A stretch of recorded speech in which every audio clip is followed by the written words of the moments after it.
Sorry, can everybody hear me better now? Okay, I'll start again.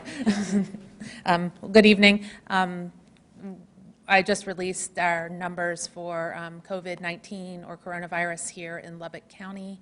We are currently at 31 individuals who are Lubbock County residents who have now been diagnosed with the disease. Today we received 8 new cases. This is the largest number of cases that we've received in one day, and many of these individuals are associated with a nursing home we found 2 positive employees on Wednesday, and we've been conducting additional investigations within that facility, and we have now identified additional cases of both one resident and multiple more employees. The health department's working very hard on working with that nursing facility to ensure that we have appropriate PPE and resources for that facility. Our goal is really to identify anybody that's positive in there, be able to isolate anybody's positive so we can reduce the spread to any of our residents. Those residents are really our most vulnerable, and as we're working towards trying to control and contain this disease, it's those older adults, people that would be in a nursing home, are really the ones that we want to protect during this outbreak. We currently are putting together plans to put in place a quarantine order on this facility, and this will limit movement of both patients and staff.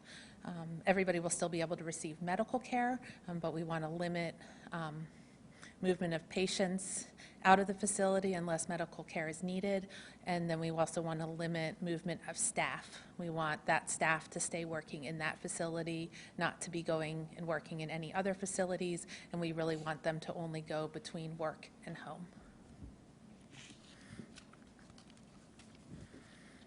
And then the other 2 cases that weren't associated with the facility were a travel exposure and another exposure to a known case.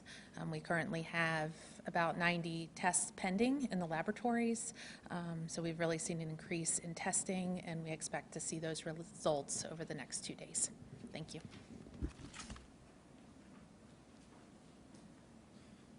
Thank you, Catherine. I have one objective tonight that I want you to understand. This disease is very infectious.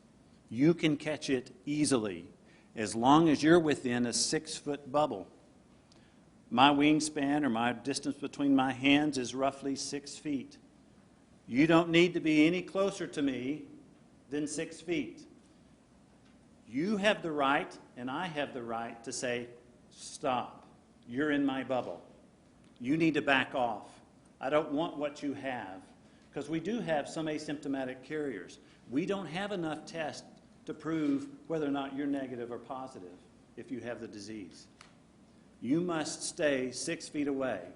And if you're at the grocery store, you're at the hardware store, I know that many of those facilities have limited access already and are doing their best to keep people away. And I'm also talking about people in my profession. If you go to a physician's office or a health provider's office, you need to stay 6 feet away from the next person. 6 feet away. That's what I want you to hear tonight. The wingspan of your arms for an adult. You need to stay 6 feet away. If you're sick, you do not need to leave your house. You need to be at home. I don't know how, I can't make that any more clear. You need to stay at home if you're sick. If you're partially sick, you still need to be at home. If you're taking care of somebody in your household, it's okay to help them as best you can. Give them what they need to make them feel better. Give them food. Give them drink. But you don't need to be any closer to them. You need to be on the other side of the house if possible. Don't share any kind of dishes, drinkware, silverware. Wash their clothes for them. But do it expeditiously, get in and out of the room and move on, okay? This is hard. These are hard things to hear for a loved one that doesn't feel good. But it's what's best so we don't spread the disease. As Catherine said tonight, we're going to put a quarantine order on that facility, and that's so we don't spread this disease any further. I'm already in talks with the mayor about what our next steps might be. And so we don't want to go there. Let's not spread this any further. We have plenty of sunshine. I don't want to paint such an ugly picture. There are plenty of parks to go to, but stay away from other people. We can still keep our social distancing. We have FaceTime. We have all kinds of other things.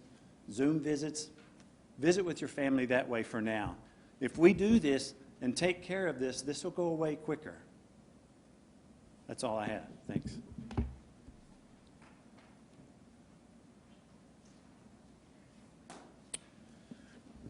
Good evening. I want to make a couple of sort of bigger picture kind of comments. First and foremost, on behalf of the City Council and city leadership, I want to reiterate how seriously we're taking this situation. I've spent some of my day today with citizens who believe this is blown out of proportion. And that's not my perspective. We will continue to make all of our decisions through the lens of what provides the best and most safe environment for our citizens. You've heard me say it over and over, but that's what this is about. I'm very thankful for the collaboration in our community. There's a lot of very good things going on as we respond to this virus. Look no further than the efforts to feed our kids and our senior adults to see those examples.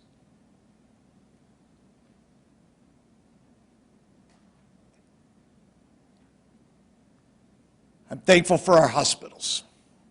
You may have seen the report this week in the Wall Street Journal that talked about, they basically listed us as, of the 300 healthcare markets they looked at in the country, we were very best prepared from a percentage of ICU beds compared to vulnerable population. Both UMC and Covenant remain strong and very much in business. We have plenty of ICU beds, and they have the ability to stand up extra beds, both hospitals, if needed. We are nowhere near that right now, okay? That's something you need to hear. We think there's about a handful of these Lubbock patients in inpatient care locally. You know, that changes throughout the day, but earlier in the day, that was the number that we were given. Remember that statewide, that less than 1 in 10 people that have been positively identified as having the virus are in the hospital. The vast majority of us, when we've had this, we're going to go to our room, as Dr. Cook said, we're going to eat chicken soup, we're going to drink Gatorade, we're not going to feel very good, we're probably going to be really upset because you can't watch a ball game, but we're going to do what you do when you have the flu. We're thankful for the testing that's going on in our community. That allows us to identify the people that are sick and get them away from those of us that are not. There is no reason to leave your home this weekend other than to go to the grocery store, and Lord knows we're doing that. I looked at some numbers today. We have data around traffic in different kinds of environments, and we're way up on our visits to the grocery store. We're way outside of our norms. Shop normally, please. There's no reason to leave your home this weekend other than if you have to go to work in an essential business. Stay home. Walk around your neighborhood. Go to your park. Sit in your backyard. Play a board game. Please, take this very, very seriously.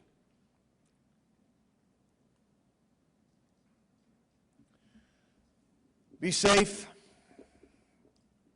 be kind, and be well. Thank you. Lacey? Christy.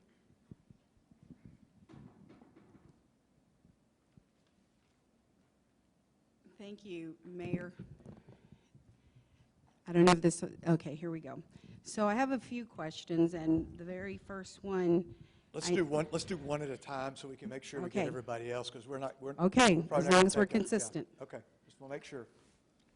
At what number will the City of Lubbock consider a stay-at-home order? So I want to let's hear talk from about- you and yeah. from the doc. We'll talk about stay at home. We'll both answer. We've just been talking about it. It's not about a number to me. Our order, if you look at our order, we've talked about this before, but let me remind people, our order is very much like the stay-at-home orders around the state without saying stay at home, okay? I think our people are smart enough to stay at home. If we say stay at home, the essential businesses are still open. I'm thankful that those essential businesses, particularly those retail establishments, your home improvement stores, even in our supermarkets, they have got, every day that goes by, they better understand this social distancing. They're working with their clients, their guests, to make sure that we're doing a better job of that. But it's not about a number. It is about making sure that we're providing best for the safety, and I'm going to rely very heavily on Dr. Cook and Ms. Wells. Dr. Cook, will you answer that same question for me? I From a agree with medical the mayor. perspective. I'm sorry. From a medical perspective. From a medical perspective. I agree with the mayor on this. You know, if we can stop, if we can really slow down this spread, it's a vicious virus. But if we can slow down this spread, I don't think we need to do anything different than what we're doing now. However, if it continues to spread and increase in numbers, and I know that I know the healthcare facilities, the hospitals in town are limiting their visitors and putting other things into place to help stop.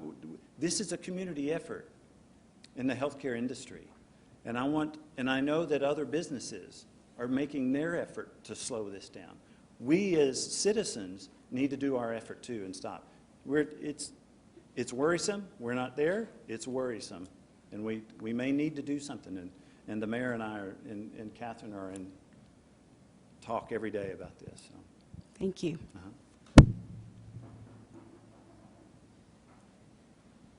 Mayor, I'll ask you first.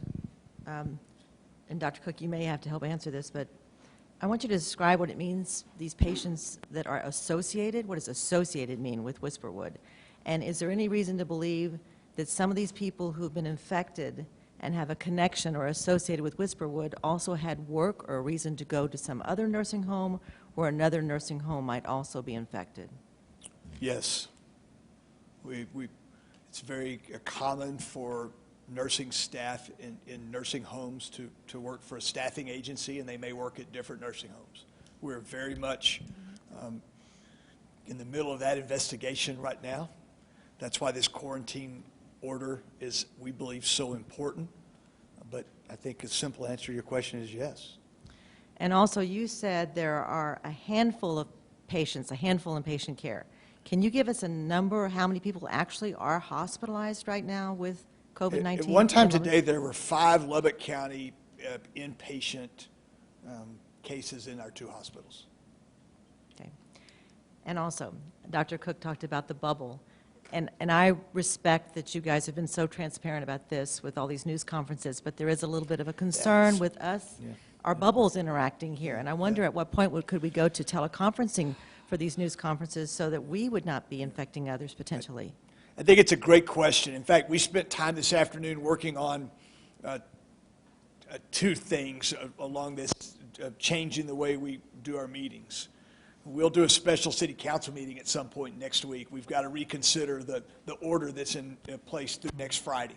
We plan to do that meeting virtually. Okay, we'll do that, and we can still do that and allow citizen input. The capabilities exist. We're making sure we do that because that's very important to us. Second, we're considering how to do the press conferences the same way. You know, we watch what goes on in Washington. There's horrible social distancing, frankly, on those press conferences. Mm-hmm. The governor's office has done his press conferences. They've done a much better job However, it's difficult at times for them to keep you guys at a safe distance. So that's something that we are very much taking into consideration, and it's a great question. Thanks for asking it, because I think it's important to us also. Thank you.